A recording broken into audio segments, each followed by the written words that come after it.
Dear friends, I would like to first of all appreciate the friendship and support that members of the US Congress have offered to my oppressed compatriots across the country. I would also like to thank you for your support and solidarity with the combatants of freedom at Camp Liberty in Iraq. Lately, the clerical regime has stepped up violations of human rights in Iran. It has dramatically intensified executions, including public executions. It has been attacking and harassing political prisoners on the one hand, and on the other, it has stepped up the inhuman siege of Camp Liberty. Starting a few weeks ago and on the eve of the nuclear agreement, we officially warned the US Secretary of State, the UN Secretary General, and other officials involved that the Iranian regime has demanded the government of Iraq to intensify its repressive measures and the siege on Camp Liberty. We urged the officials' intervention to prevent this situation, but they have not adopted any measures in this regard. In fact, the mullahs were forced to accept the nuclear agreement out of total weakness. Growing popular opposition to the regime, the resistance's disclosure against the regime, and the impact of international sanctions compelled them to come to the negotiating table. In the first hours after the announcement of the nuclear agreement between the mullahs and the P5+1, groups of people took to the streets of Tehran demanding freedom, citizen rights, and freedom of political prisoners.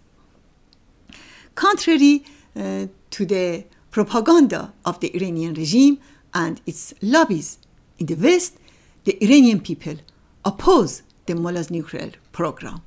The mullahs claim that the nuclear program is considered a national pride, is a great lie. We are proud of exposing the mullahs' nuclear program and will continue to do so because it is absolutely against the interests of the Iranian people. Simultaneous with the nuclear agreement, and in addition to the violation of human rights and suppression of Camp Liberty, the Iranian regime has expanded and intensified its meddling in the region. On July 18, Khamenei said, whether or not the agreement is ratified, we will not abandon supporting our friends in the region, in Syria, Iraq, Bahrain, Lebanon, and Palestine. He added, the US policies in the region are 180 degrees different from those of the Islamic Republic. The message is very clear: continued and stepped up killing of the people in Syria, Iraq, and other countries in the region. Ladies and gentlemen, today, after 2 years, we have an agreement before us, which should not have violated 6 UN Security Council resolutions. It should have pursued dismantling the illegal nuclear program of the mullahs regime and left no opportunity for mullahs to engage once again in deception. Nevertheless, this reluctant retreat by the clerical regime, which violated a number of Khamenei's red lines, will upset the regime's balance and undermine the religious dictatorship. It will intensify regime's internal crisis in all respects. In light of the Iranian regime's weaknesses and crisis, if the P5+1 had adopted a decisive policy, the regime would have had no choice but to abandon its nuclear projects altogether. However, the biggest weaknesses in this agreement and the outcome of the policy of appeasement vis-à-vis the Iranian regime is silence on the issue of human rights and repression in Iran and the mullahs' hegemonic ambitions in the region.